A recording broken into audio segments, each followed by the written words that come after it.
in some cases, cities that have failed coming out of the manufacturing proposition are now valued by just having such a capacity in their municipality.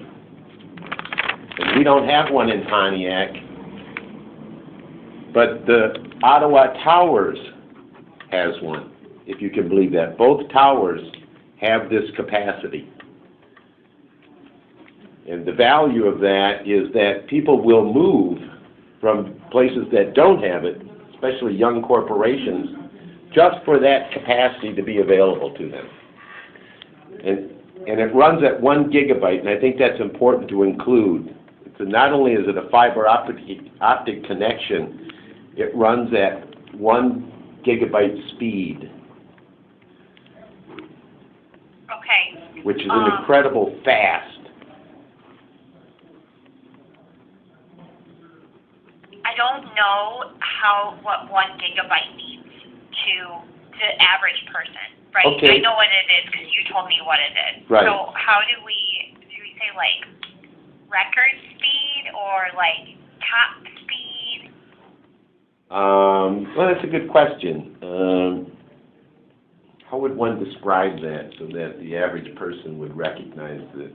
It's not just high speed, it's special. Yeah, it's ultra high speed. Ultra high speed. How about that? Let's go with that. Yeah. Ultra high speed.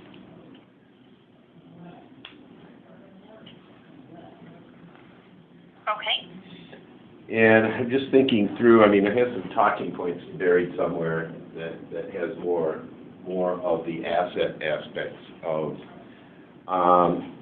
6 acres of plaza. No. This tower also has a kitchen, a Class A kitchen. And what that means is it can serve 2,500 people. The entirety. 2,500? 2,500. Okay. Okay, and that's significant because of what it means is it can feed both towers,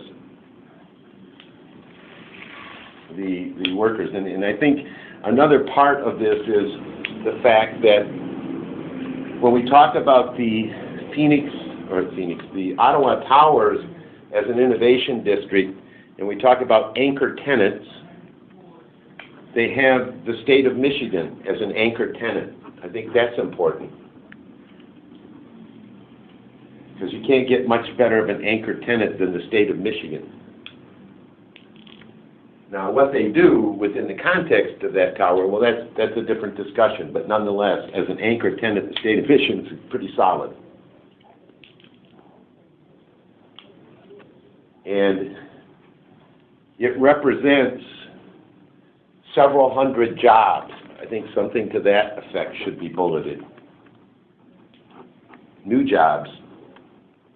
Could be home to Right. thousands of new jobs. Right. Mm-hmm. And just to give you an idea of the investment versus jobs formula here in Pontiac, General Motors got a lot of PR more recently over the last couple of months for having put in $124 million worth of renovation to powertrain and the engineering side of their equation here in Pontiac that still exists. And of that $124 million would have produced 116 jobs, none of which were open. They were already jobs that they'll be moving people from as opposed to new jobs. So it's just a thought there. 124 million nets, almost 0 jobs.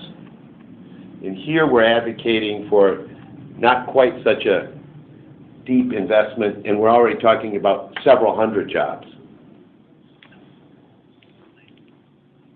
Most of them, if not a good deal of them, will be new jobs.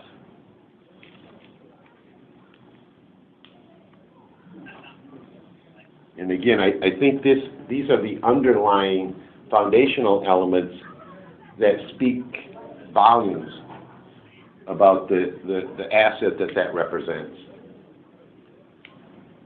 That also, the backstory is, well, how come this isn't happening? Well, because it's been prevented from happening which gets back to that original story, you know, the damaged proposition. But I think we ought to keep this just on the positivity side. Yeah, we're gonna have, and just to like zoom out, we're gonna have like a couple bullet points, you know, like we can't really get too Yeah. deep into it. Yeah. So here's what I'm gonna have. I'm gonna use Innovation District at the top and have the rendering. I'm gonna say the assets of Ottawa Towers, bullet points, 8 floors, 180,000 square feet of open office space, ultra-high-speed fiber optic infrastructure, Class A kitchen that can serve 2,500 people. Awesome. Perfect. Future, Yeah. And I'm just Sorry? trying to think through here. Oh, wait, she had one more. Yeah, Sorry. sorry. Future. future home to thousands of new jobs. Perfect. Right? And then No? I want to say, like, I imagine the think you need to possibility. say several hundred, not thousands. Okay, Several hundred, home to 100. yeah, several hundred. Okay. Okay. Then I want to say, imagine the possibility, high-tech startups. Yeah. Yeah. Incubators, accelerators, those all point up to that statement about what an innovation district is. Which, and I don't think we should miss, one of the key elements of an innovation district with regards to anchor tenants and colleges and universities. Yep. And the reason that's important is on the 24th of September, we're scheduled to have the mayor and the president of Oakland University, which is leading an initiative in Pontiac called OU Pontiac. They're coming on a special visit with reference to the Pontiac Moving Forward initiative and the OU Pontiac initiative on behalf of the federal government.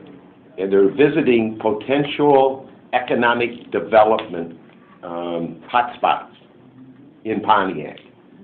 And I will say to you, they're not going to any other places that are going to be hotspots. They're going to HP, Hewlett-Packard. They're going to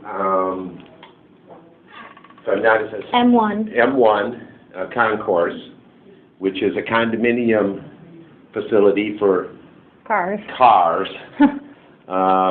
Dream Cruise cars, and I'm not sure of the other venues, but needless to say, coming to the Ottawa Towers is the spot. And so we'll have an opportunity to press something in their hand as they're leaving. I expect they'll be there for 25 minutes. They'll get a tour, take them upstairs. I'll take them out on the second level and so forth and so on out on the Phoenix Center, and they're gone. But what we leave in their hand is what they'll walk away with. So if we can just mention something about colleges and universities, what could we say? I think we can just say colleges and universities. So I'll add that too. Imagine the possibilities, high-tech startups, incubators, community gardens, colleges and universities. Perfect. Perfect. Okay. I think I have what I need for that. Okay. And then, so I'm going to move Monica's quote there.